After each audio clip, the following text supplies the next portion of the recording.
કાકલુદી પ્રાર્થના સાથે યાચના કરતા કહીએ કે આજના દિવસે આપણને વિશેષ ભાથું આપણને એવું અર્પણ કરે કે જેના થકી આપણે પડે પડે ગુરુહરિ સ્વામીશ્રી તરફની નિર્વિઘ્ન યાત્રા કરીને ખરેખર ગુરુહરિ સ્વામીશ્રીના હૃદયના ભૂલકાઓ આપણે બની શકીએ. પૂજ્ય પ્રભુ જીવન સ્વામીજી મહારાજ.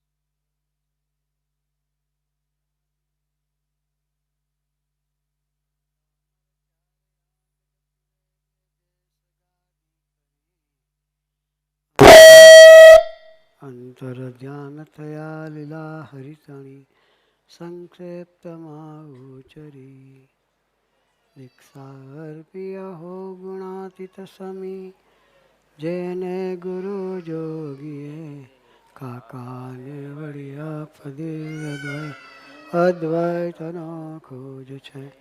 વેદ સાક્ષી અનંતના સ્વરૂપયા શાસ્ત્રી મહારાજનું એવા સ્વામી હરિપ્રસાદ ચરણ વંદન સદા હું કરું.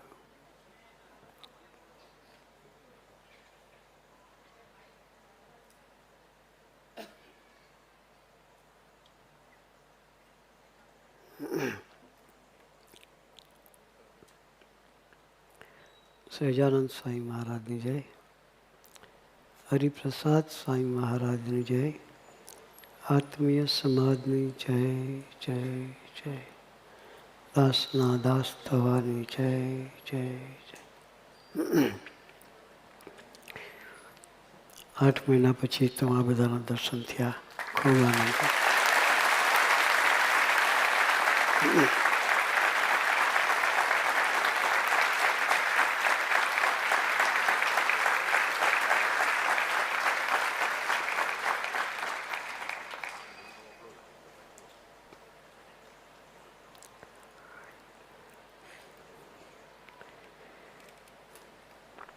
1837 ભગવાન સ્વામિનારાયણ ધરતી પર આવ્યા.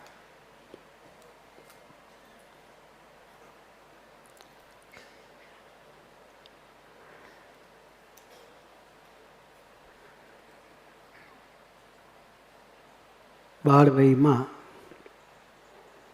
એકદમ નાના 2 વર્ષના હતા ત્યારે પિતાશ્રી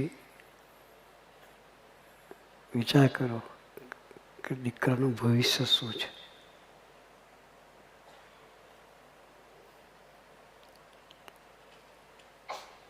જોવા માટે એક બાજુ પર 3 વસ્તુ મૂકી.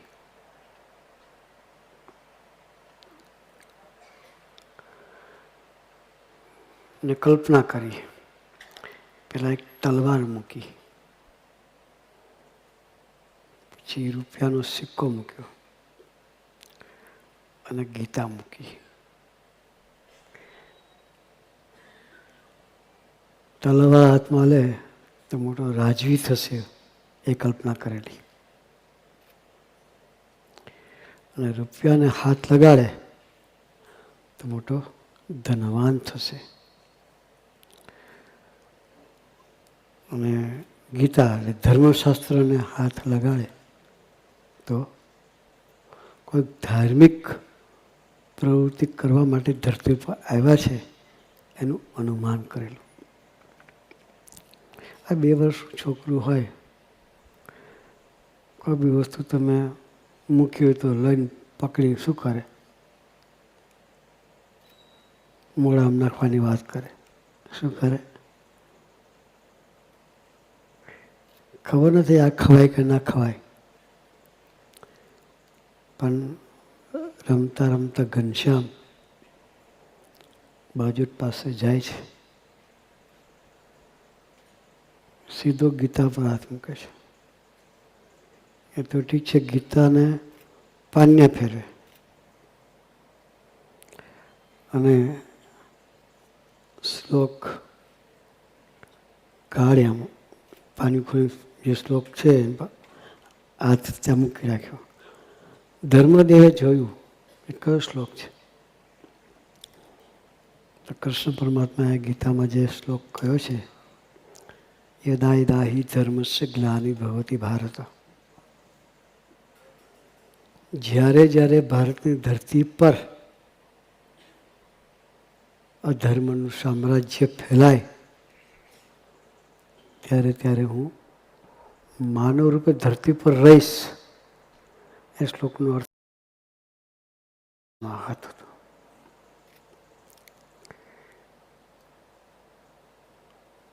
ત્યારે પિતાશ્રીએ કલ્પના કરી કે આ લોકના પુરુષ નથી, પોતાનું કોઈક જુદું કાર્ય કરવા માટે ધરતી પર આવ્યા છે.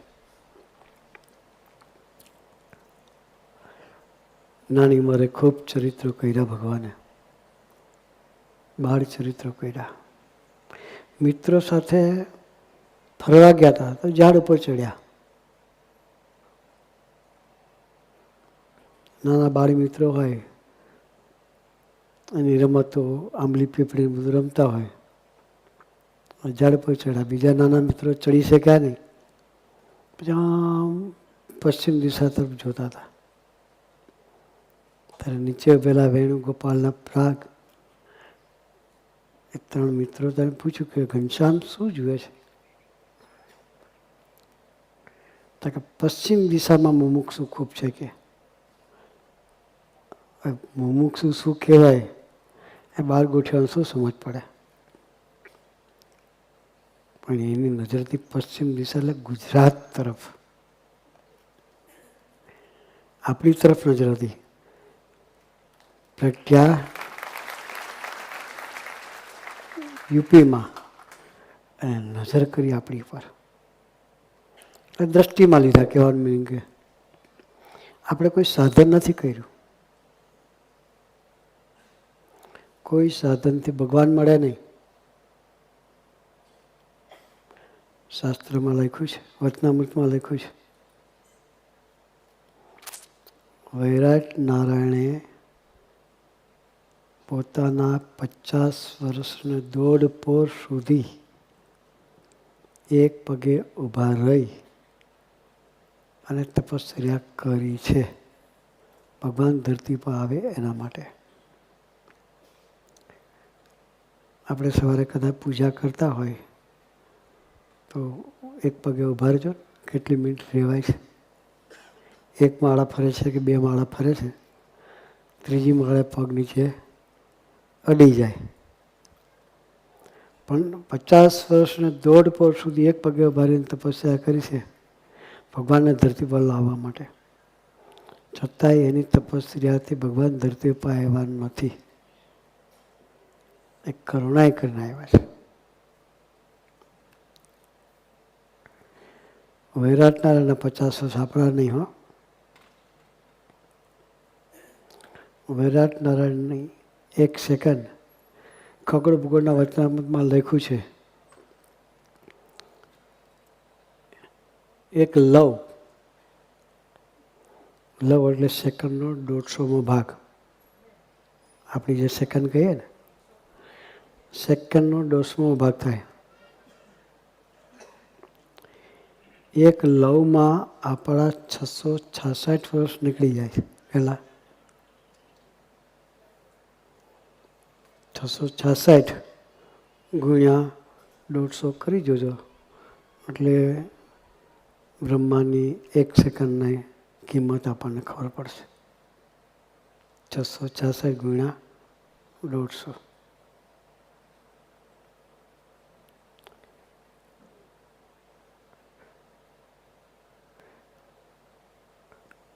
$99,900 થશે.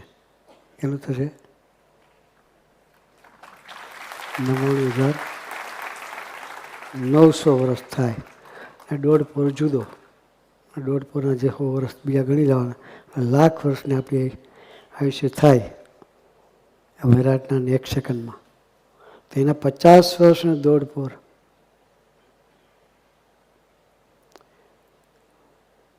સ્વામીજી ઘણી વખત કે અમે ગણતરી કરી હતી બાપાના વખતમાં, બગડા ઉપર 26 મીંડા ચડાવે એટલા વર્ષ થાય. કેટલા? બગડા ઉપર 26 મીંડા ચડાવીએ એટલા વર્ષ થાય. એટલા વર્ષ તપસ્યા કરી વૈરાટ નારાયણ, તો એ ભગવાન ધરતી પર નથી આવ્યા. આપણે કઈ સાધના કરવા ગયા? તો ભગવાને ઝાડ પર ચડીને ગુજરાત તરફ નજર કરી. આપણા કયા પુણ્ય?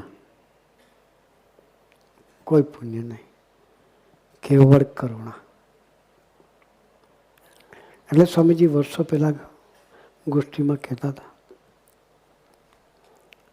કે યુપીમાં પ્રગટેલા રામ એનું કાર્યક્ષેત્ર કર્યું ગુજરાત.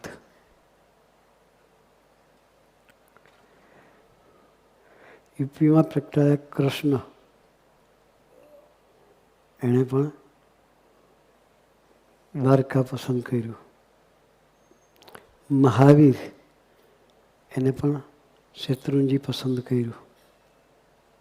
ભગવાન સ્વામિનારાયણ એને પણ ગુજરાત પસંદ કર્યું. એટલે આપણે ગુજરાતવાળા કેટલા નસીબદાર છીએ.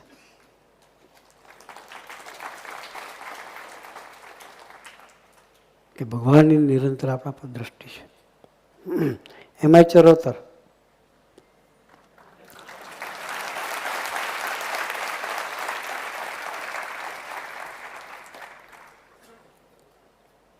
ભગવાન સ્વામિનારાયણ પહેલું મંદિર કર્યું વડતાલમાં. ક્યાં આવ્યું?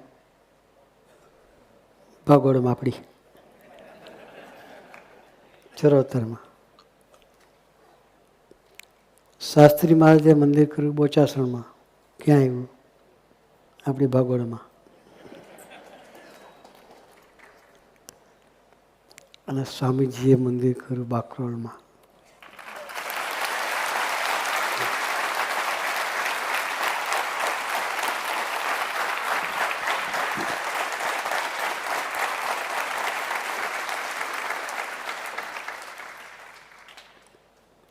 એટલે આપણે બધા ખૂબ નસીબદાર છીએ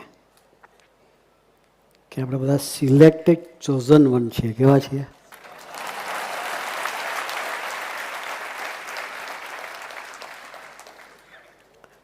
કોઈ સાધના કરવા ગયા નથી. આપણાથી કોઈ સાધના થઈ શકે એવી નથી. શું સાધના કરવાનું? આપણે 11 કરવી ને તો પરસેવો પડી જાય, એ ન થાય. એમાં હવાના પગમાં થોડું કેળાની વેફરને ચા લઈ લઈએ. હા, બપોરે ફરાળ જોઈએ અને 11ના આગલે દાડે ડબલ ખાઈએ. હા, કાલે 11 છે. પછી 11 પૂરી થાય, 12ના દાડે કહીએ ગઈકાલનો ઉપવાસ છે.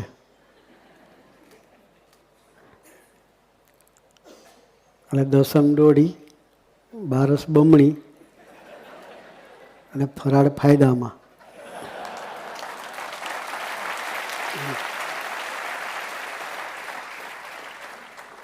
એવી આપણી તપશ્ચર્યા. આ વૈરાટનાની તપસ્યાનો વિચાર કરીએ તો એને આટલી તપસ્યા કર્યા તો ભગવાન ન મળ્યા, અને આપણી આવી તપસ્યામાં આવી ગયા. કરુણા કહેવાય કે ન કહેવાય?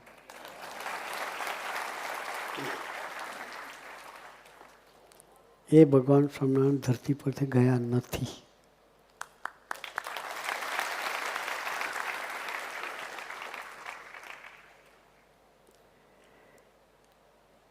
સ્વામીજી પુરાણીમાં ઘણી વખત સાંભળ્યું છે, એની એ ચેતના શાસ્ત્રી મહારાજ સ્વરૂપે ફરી આવી. એની એ ચેતના ભગવાન સ્વામિનારાયણની શાસ્ત્રી મહારાજ સ્વરૂપે આવી. અને એવું જ કાર્ય ધરતી પર આવીને કર્યું.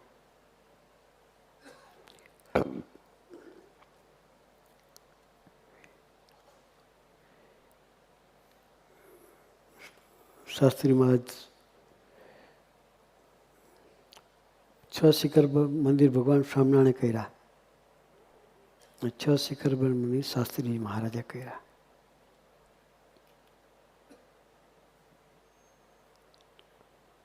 ઉપાસનાનું સ્થાપન કર્યું. પછી એ કાર્યને વેગવંતું કરવા માટે યોગી મહારાજને સોંપી દીધું. ને બાપાએ જ્યારે સ્વામીજીની દીક્ષા આપી ત્યારે કહેલું કે જેવી ભગવાન સ્વામિનારાયણે ગુણાતીતાનંદ સ્વામીને ડભાણમાં દીક્ષા આપી એવી દીક્ષા અમે પ્રભુદાસને ગોંડલની ધરતી પર આપીએ છીએ. એટલે એ પોતાની વારસો નિશ્ચિંત કરીને ગયા આપણા માટે. સ્વામીજીના કાર્યને તો આપણને ખબર છે.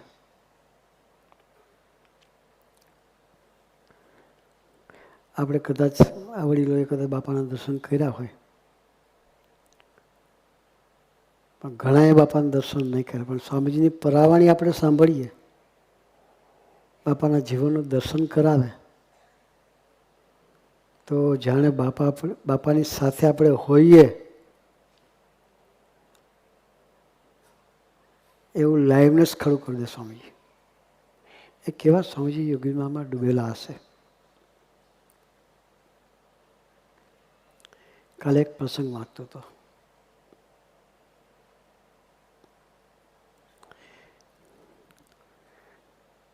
સ્વામીજી યોગીમાનું દર્શન કરાવે છે.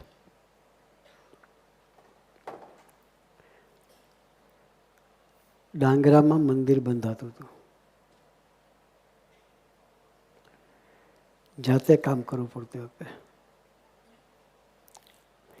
યોગીમાની સેવા ભક્તિનો વિચાર કરીએ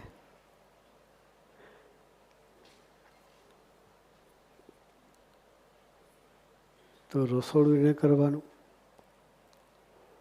વડીલ સંતો હોય એની સેવા ભક્તિ યોગીમાં જે કરવાની, મજૂરો સાથે ચણતર કામ ચાલતું હોય એટલે માલ આપવાનો હોય તો યોગીજી મહારાજે સાથે રહેવું પડે. પાછી જમાડવાનો ટાઈમ થાય તો બધાને જમાડવાના, જમાડ્યા પછી વાસણ સાફ કરવાનું તો યોગીજી મહારાજ કરે. આપણે વિચાર કરીએ કે કેમનું કરતા હશે.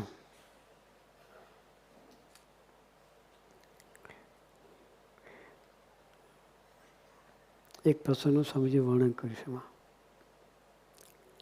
કે બાપાએ સવારે મજૂરોને રોટલા જમાડવા પડે. 40-50 રોટલા કરવાના હોય તો એ કેટલો ટાઈમ લે. ઘરમાં આપણે 5 રોટલા કરવાના હોય તો બહેનોને ખબર છે કેટલો ટાઈમ જાય. પણ 40-50 રોટલા કરવાના હોય ને એકલા હાથે કરવાનો હોય તો સવારે નાસ્તો કરાવતા પહેલાં રોટલા બનાવી દેવા પડે. એ ટાઈમે એક સાધુને ઝાડા થયા. અમારે સંતોના નિયમ જોડમાં જવું પડે. એ વખતે સંડાસ બાથરૂમની વ્યવસ્થા નહીં. ગામની ભાગોળે લોટો લઈને જવું પડે અને નદીએ સ્નાન કરવું પડે. પેલા સાધુને લઈ અને બહિર્ભૂમિ જવા લઈ ગયા. ઝાડા થયા હોય એટલે એક વખતે પતે નહીં. લેટ્રિન જાય, નદીએ નવડાવે, પાછું લાગે પાછા જાય, પાછા નવડાવે, અને 3-4 વખત લેટ્રિન જવું પડ્યું. નવડાવ્યા, પેલી બાજુ મજૂરોને રોટલા જમાડવાનો ટાઈમ થઈ ગયેલો, ઘડાયા નહોતા. મનમાં ભજન કરે કે મહારાજ કે આ સેવા મારી જતી રહેશે. શું વિચાર કરે? પછી તૈયાર થઈને મંદિરે જાય છે. એક સાથે 5 તાવડી મૂકે છે, 5 ચૂલા કરીને, અને 5 તાવડી પર રોટલા બનાવે છે. વિચાર કરે કેટલી 5 તાવડીમાં રોટલા શેકાતા હોય એને કાળજી લેવા જઈએ કે પછી રોટલો ટીપવામાં ટાઈમ કાઢીએ. સ્વામીજી બાપાના જીવનનું જે દર્શન કરાયું છે એ ડૂબી ગયેલા વ્યક્તિત્વ કહેવાય કે બાપાના જીવનનો એક એક વસ્તુને સ્વામીજી જે નિહાળી છે. સ્વામીજી ઘણી વખત કહે છે પોતાના પ્રવચનમાં, ગોષ્ઠીમાં, કે મેં મારા જીવનમાં યોગી મહારાજના નિહાળવા સિવાય કાંઈ કર્યું નથી.